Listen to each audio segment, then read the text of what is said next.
नमस्कार। आज हम यहाँ पर प्री स्कूल एजुकेशन प्रोग्राम या पूर्व प्राथमिक शिक्षा कार्यक्रम पे चर्चा करने के लिए एकत्रित हुए हैं। मेरा नाम है सुनीति सनवाल और मैं प्रारंभिक शिक्षा विभाग में प्रोफेसर के पद पर कार्यरत हूँ। एक मिनट प्रोफेसर सानवाल, आपने अपना नाम जैसे बोला तो मैं चाहती हूँ कि दर्शकों को ये पता चले कि पूर्व प्राथमिक शिक्षा है क्या, तो हम यहीं से क्यों ना एक गतिविधि करें।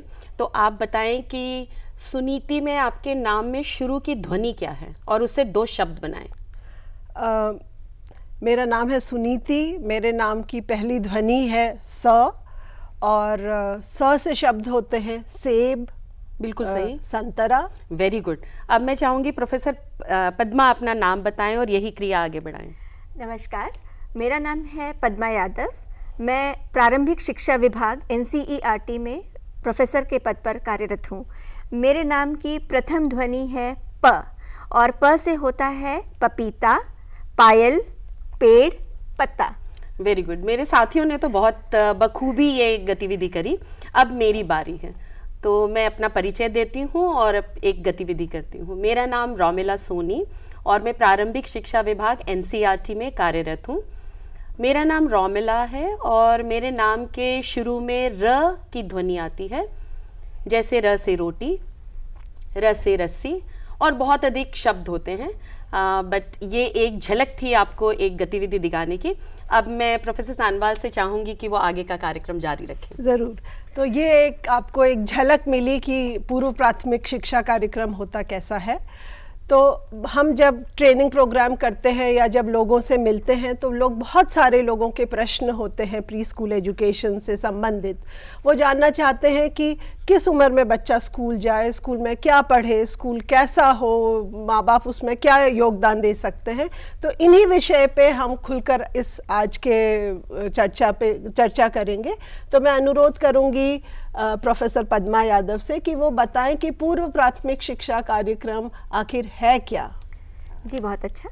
पूर्व प्राथमिक शिक्षा 3 से 6 साल के बच्चों को दी जाने वाली शाला पूर्व शिक्षा व्यवस्था है, जो खेल खेल में और क्रिया के माध्यम से बच्चों को दी जाती है ताकि बच्चे पढ़ने लिखने और गणित की तैयारी के लिए तैयार हो जाएं। एक तरह का ये तत्परता कार्यक्रम है पूर्व प्राथमिक शिक्षा। और पूर्व प्राथमिक शिक्षा हमारे देश में विभिन्न नामों से जानी जाती है। जैसे कि आपने सुना होगा ICDS सेंटर्स में इसे आंगनवाड़ी के नाम से जाना जाता है। बहुत सारे NGOs में पूर्व प्राथमिक शिक्षा बालवाड़ी के नाम से संचालित होती है और प्राइवेट स्कूल्स में ये नर्सरी, KG, किंडरगार्टन तमाम तरह के नॉमेनक्लेचर्स से जानी जाती है। गवर्नमेंट संस्थानों में यह पूर्व प्राथमिक शिक्षा pre primary education, nursery education के नाम से जानी जाती है। पूर्व प्राथमिक शिक्षा का उद्देश्य है बच्चों का सर्वांगीण विकास करना। सर्वांगीण विकास से तात्पर्य है बच्चों का शारीरिक विकास, मानसिक विकास, बौद्धात्मिक विकास और बच्चों का भाषायिक विकास, सृजनात्मक विकास हो सके। साथ ही बच्चों को पढ़ने लिखने की तैयारी के लिए और प्राथमिक शिक्षा के लिए तैयार किया जा सके। पूर्व प्राथमिक शिक्षा की गुणवत्ता पर बहुत सारे लोगों के विचार हैं। कहीं पर ये खेल खेल के माध्यम से, कविता कहानी के माध्यम से दी जाती है और कहीं कहीं पर यह प्राइमरी एजुकेशन का डाउनवर्ड एक्सटेंशन है। डाउनवर्ड एक्सटेंशन से आपका क्या मतलब है? डाउनवर्ड एक्सटेंशन का मतलब है जो बच्चे को कक्षा 1 या 2 में सिखाया जाना चाहिए, कहीं कहीं पर वह पूर्व प्राथमिक शालाओं में ही सिखाना शुरू किया जाता है। कुछ लोग ABCD, क ख ग घ 1 2 3 इसी पर फोकस रखते हैं। जिस उम्र में बच्चे को खेल खेल के कविता के माध्यम से, कहानी के माध्यम से सीखना चाहिए और बच्चे को सर्वांगीण विकास के अवसर मिलना चाहिए, वहीं पर ज़्यादातर स्कूलों का फोकस ये रहता है कि बच्चों को जल्द से जल्द लिखना आ जाए, पढ़ना आ जाए और कॉपियों पर, स्लेट्स पर ABCD बार बार लिखाना शुरू कर देते हैं। तो मेरे ख्याल से इनके कहने का मतलब है कि डाउनवर्ड एक्सटेंशन नहीं होना चाहिए। तो डाउनवर्ड एक्सटेंशन बिल्कुल नहीं होना चाहिए।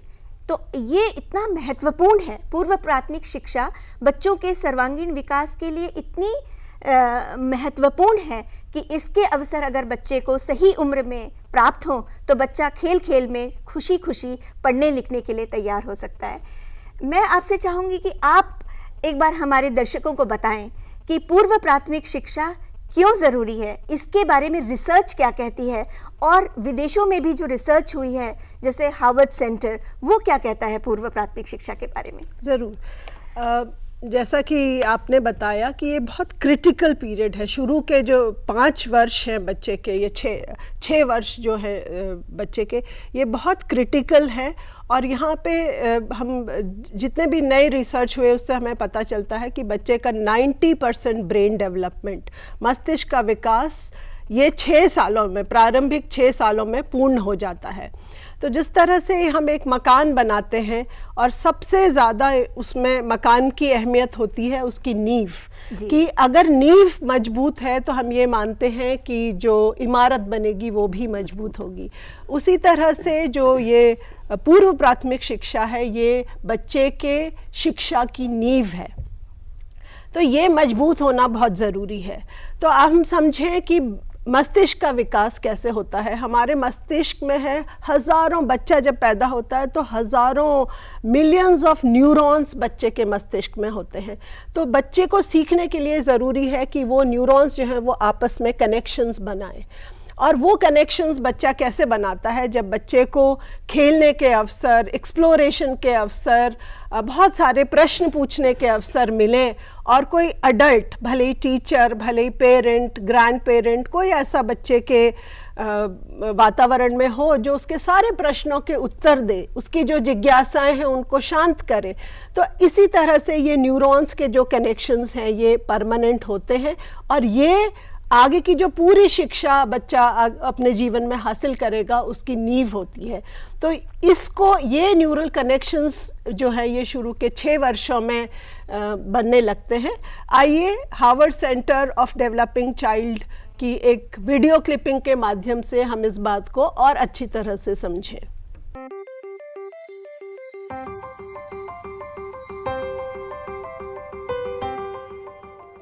A child's experiences during the earliest years of life have a lasting impact on the architecture of the developing brain. Genes provide the basic blueprint, but experiences shape the process that determines whether a child's brain will provide a strong or weak foundation for all future learning, behavior, and health. During this important period of brain development, billions of brain cells called neurons send electrical signals to communicate with each other. These connections form circuits that become the basic foundation of brain architecture.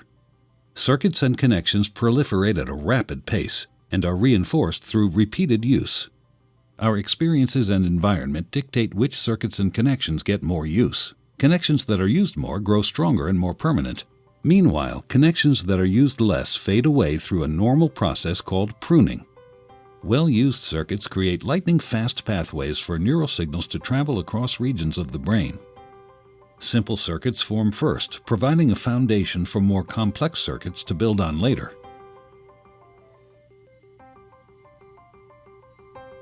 Through this process, neurons form strong circuits and connections for emotions, motor skills, behavioral control, logic, language, and memory during the early critical period of development. With repeated use, these circuits become more efficient and connect to other areas of the brain more rapidly. While they originate in specific areas of the brain, the circuits are interconnected. You can't have one type of skill without the others to support it. Like building a house, everything is connected, and what comes first forms a foundation for all that comes later.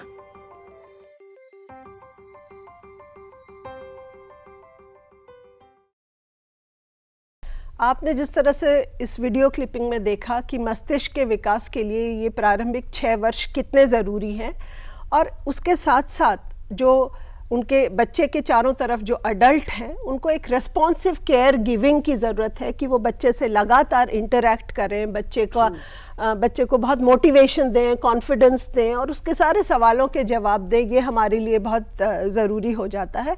और इसीलिए sustainable development goal में target 4.2 में focus किया है कि हर बच्चा, कैसा भी भले ही वो बच्चा डिसेबल्ड हो या उसकी कुछ विशेष आवश्यकता हो, हर बच्चे को एक क्वालिटी प्री स्कूल एजुकेशन मिलना ज़रूरी है, तभी बच्चा आगे की शिक्षा व्यवस्था में अच्छी तरह से सफल हो पाएगा।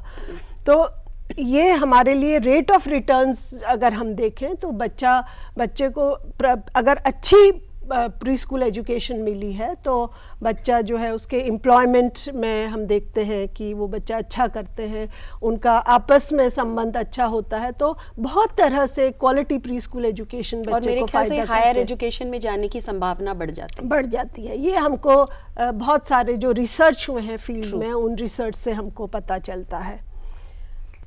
इसीलिए ये कहा जाता है कि इस उम्र में जो शुरुआती 6 साल 8 साल बच्चे के हैं, उन वर्षों में बच्चों को एक ऐसा स्टिमुलेटिंग एनवायरनमेंट प्रदान करना चाहिए जिसमें बच्चे को अच्छे से पढ़ने बढ़ने के अवसर मिलें।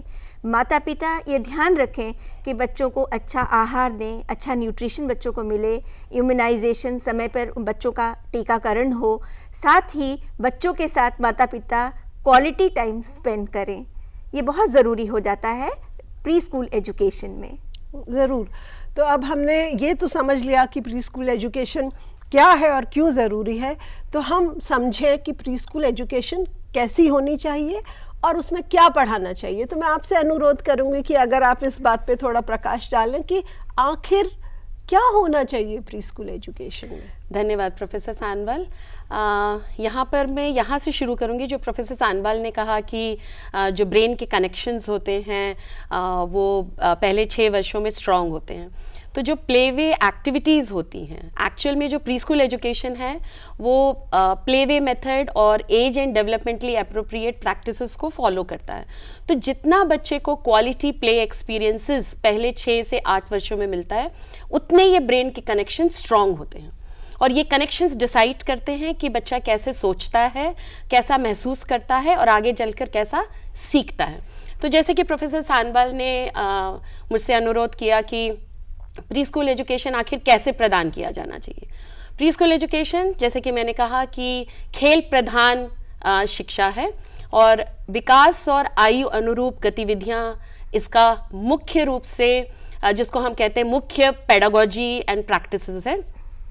तो ये प्लेवे मेथड उदाहरण के तौर पे बहुत फेमस है कि कहानियों के माध्यम से story telling, action songs, rhymes, छोटी छोटी पहेलियाँ बूझना जिसको हम सॉल्विंग सिंपल रिडल्स बोलते हैं, कंप्लीटिंग द पजल्स और बहुत सारे बच्चे की आयु और विकास अनुरूपी भाषाई खेल और बौद्धिक खेल ये कराते हैं। तो अगर हम एक छोटी सी गतिविधि करें तो मैं प्रोफेसर सानवाल से चाहूँगी कि एक एमर्जेंट लिटरेसी की फोनोलॉजिकल अवेयरनेस की एक लयात्मक शब्द की एक एक्टिविटी करके हमारे दर्शकों को दिखाएं।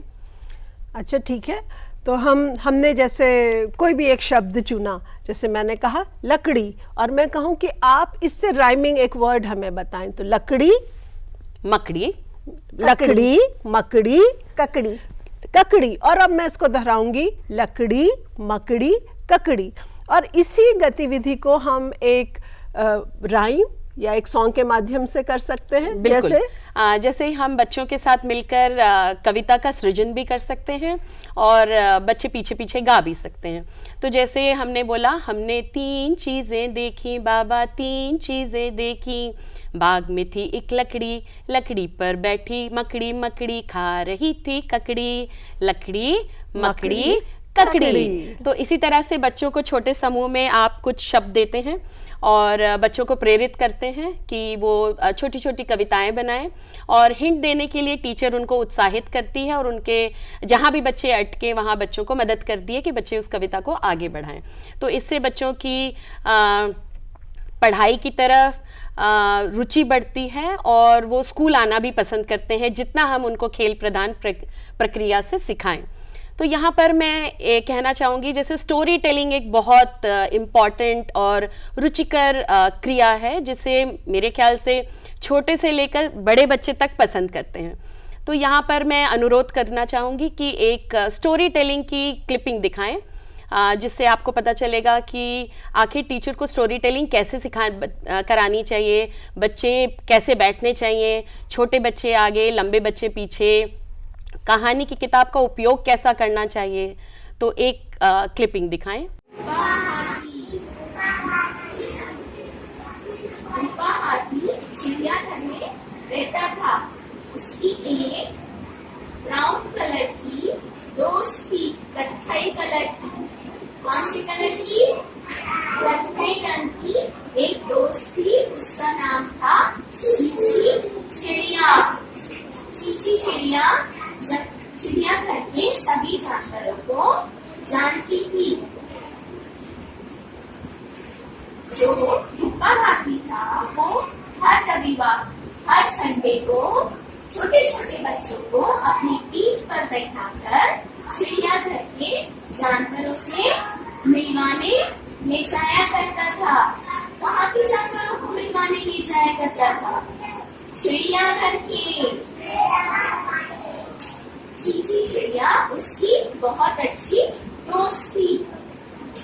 चीची चिड़िया भी कभी कभी रविवार को रूपा हाथी के कानों पर बैठकर बच्चों के साथ चिड़ियाघर की सैर को जाया करती थी।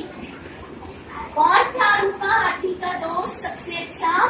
चीची चिड़िया। तो जैसा कि आपने देखा कि स्टोरी टेलिंग में शिक्षिका एक किताब के माध्यम से बच्चों को कहानी सिखा रही थी। तो कहने को ये खाली स्टोरी टेलिंग है। बहुत सारे लोग बोलेंगे कि भाई ये स्टोरी टेलिंग ही तो है, इसमें क्या खास बात है। बस स्टोरी टेलिंग के माध्यम से बच्चों का रुझान, मोटिवेशन और डिज़ायर पढ़ाई की तरफ होता है। तो ये एक शुरुआत है। उदाहरण के तौर पर स्टोरी टेलिंग बच्चों में सर्वांगीण विकास करती है, जैसे कि प्रोफेसर पद्मा ने बताया कि इस बच्चों का सर्वांगीण विकास बहुत ज़रूरी है। अब ये कैसे होता है? जब बच्चे मिलजुल कर एक समूह में शिक्षिका से या किसी एडल्ट से कहानी सुनते हैं तो बच्चों का अटेंशन स्पैन बढ़ता है।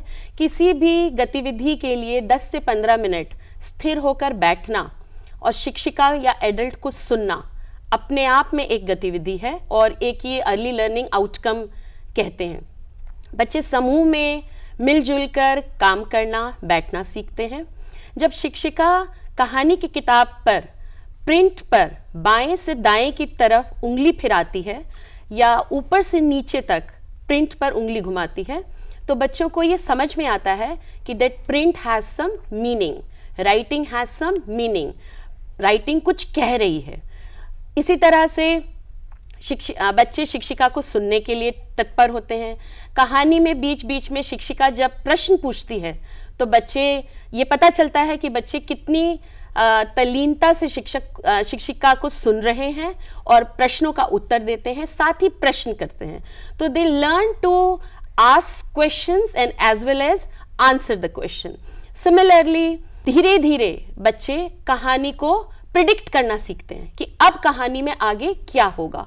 तो प्रिडिक्शन भी अपने आप में एक स्किल है जो आगे चलकर बच्चों को बहुत मदद करती है। इसी तरह से कहानी बच्चों को एक्सटेंशन ऑफ इमेजिनेशन सिखाती है, थिंकिंग स्किल सिखाती है। कहानी खत्म हो जाने के बाद शिक्षिका बच्चों से कहानी के कार्ड्स को क्रम में अरेंज करने के लिए बोल सकती है। तो लिटरेसी के साथ साथ बच्चों को न्यूमरेसी भी आती है कि कहानी के कार्डों को बाएं से दाएं के क्रम में अरेंज करना है। इसी तरह से पजल्स को कंप्लीट करना। किसी भी कहानी में, मान लीजिए कहानी एक जानवरों पर आधारित कहानी है, तो जानवरों पर आधारित कहानी, उसमें एक हाथी का चित्र है, तो हाथी के चित्र 4 टुकड़ों में बटे हैं, तो उनको कंप्लीट करना। तो solving the puzzles and completing the puzzle is a problem solving activity which is basically a cognitive skill and that helps for cognitive development. तो ये एक इसी तरह हम देखते हैं कि कहानी कहना, कहानी सुनाना, read aloud is a very very important activity for enhancing emergent literacy. So ये एक जी आपने बहुत अच्छे से बताया कि कहानी का कितना बड़ा महत्व है। और आपने एक और बात कही थी कि खेल बहुत ज़रूरी है जी। और हमको लगता है कि खेल मतलब सारा दिन तो खेलता रहता है, इससे क्या फ़ायदा होने वाला है। तो मैं आपसे जानना चाहूँगी कि खेल कैसा हो और कैसे फ़ायदा करता है प्री स्कूल बच्चों को। तो मैं एक तो ये हो गया कि खेल के लिए आपको कक्षा का ऑर्गेनाइजेशन बहुत ज़रूरी है, क्लासरूम ऑर्गेनाइजेशन। तो खेल, जैसे कि प्रोफेसर सानवाल ने बोला कि बहुत क्यूरियोसिटी होती है कि खेल में कौन सी बड़ी बात है, खेल से बच्चा क्या सीख रहा है। तो खेल से बच्चा बहुत कुछ सीखता है, जैसे कि मैंने एक स्टोरी टेलिंग का उदाहरण भी दिया। और खेल एक प्रोसेस ओरिएंटेड चीज़ है, it is not a result oriented चीज़। तो खेल के माध्यम से बच्चा करके सीखता है, बच्चा मटेरियल को एक्सप्लोर करता है, मटेरियल ऑब्जर्व करता है, मटेरियल से इंटरैक्ट करता है। और एक ये खेल एक सशक्त और नेचुरल माध्यम है बच्चे के सीखने का। यहाँ पर मैं ये कहना चाहूँगी कि कक्षा का आयोजन जब हम करें, जो हम खेल के क्षेत्र बनाएं, जिसको हम बहुत पॉपुलरली एक्टिविटी एरियाज़ भी बोलते हैं। तो ये एक्टिविटी एरियाज़ जैसे dolls area, dramatic area, reading area को कई लोग एक मिनी लाइब्रेरी भी बोलते हैं जो कक्षा में ही होती है। और डिस्कवरी एरिया जिसको हम अर्ली साइंस एरिया बोलते हैं। Maths and manipulative area, block building area जिसको पॉपुलरली कंस्ट्रक्शन एरिया भी बोलते हैं। तो ये एक बच्चों की खेल के क्षेत्र हो गए जिसको एक्टिविटी एरियाज के नाम से बोलते हैं। जैसा कि मैडम ने बोला कि कक्षा का ऑर्गेनाइजेशन कैसे हो, तो ये एक खेल के क्षेत्र कक्षा में शिक्षिका बनाती है। बट यहाँ पर एक दुविधा है कि कई प्री स्कूल टीचर्स ये पूछते हैं कि हमारी कक्षा में तो इतनी जगह नहीं है कि हम इतने इंटरेस्ट एरियाज या एक्टिविटी एरियाज बना दें। तो टीचर्स, आपको घबराने की आवश्यकता नहीं है। आप अगर जगह कम है तो आप 2 एक्टिविटी एरियाज बनाइए, 15 दिन के बाद 2 और ऐड कर दीजिए, या रोटेशन में बनाएं। तो अपनी सुविधा के अनुसार, अपने बच्चों की नीड के अनुसार आप एक्टिविटी एरियाज बनाएं। बट यहाँ पर एक ध्यान रखना बहुत ज़रूरी है कि कक्षा का वातावरण प्रिंट रिच और स्टिमुलेटिंग एनवायरनमेंट हो, जहाँ पर प्रिंट हो और बच्चों की आई लेवल पे डिस्प्ले हो। ऐसा नहीं कि बहुत ऊंचाई पे लगा दिया और बच्चे उस प्रिंट को देख नहीं पा रहे। और खाली प्रिंट लगाना आवश्यक नहीं है, बच्चों का ध्यान प्रिंट की तरफ जरूर आकर्षित करना बहुत ज़रूरी है। ये देखो मैंने क्या लिखा है, ये देखो क्या लिखा है। तो इस तरह से बच्चे और टीचर का मॉडलिंग लिटरेट बिहेवियर बहुत बहुत आवश्यक है। तो वो आप अगर थोड़ा सा विस्तार से बताना चाहें, मॉडलिंग लिटरेट बिहेवियर माने क्या? ओके, मॉडलिंग लिटरेट बिहेवियर, जैसे कि मैं एक शिक्षिका हूँ, तो अगर टीचर कुछ लिख रही है तो बच्चों का ध्यान लिखाई की तरफ लगाएं कि देखो बच्चों मैं ये क्या लिख रही हूँ, ये तुम्हारा नाम लिख रही हूँ। और कहीं कोई डिस्प्ले है, कहीं लेबलिंग है, प्रिंट है, तो शिक्षिका बच्चों का ध्यान उधर आकर्षित करे और बोले बच्चों देखो ये कौन सा चित्र है, ये एलिफेंट है, ये क्या लिखा है, दिस इज एन एलिफेंट, ये हाथी है। तो प्रिंट की तरफ ध्यान बच्चों का लगाना बहुत जरूरी है, बहुत और उसी से धीरे धीरे बच्चे अल्फाबेट्स रिकॉग्नाइज करना सीख जाएंगे कि ये कुछ अक्षर है, कुछ सिंबल है जिससे कुछ मीनिंग है और इससे पता चलता है।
मैं ये कहना चाहती हूँ कि बच्चों के लिए खेलना ही सीखना है।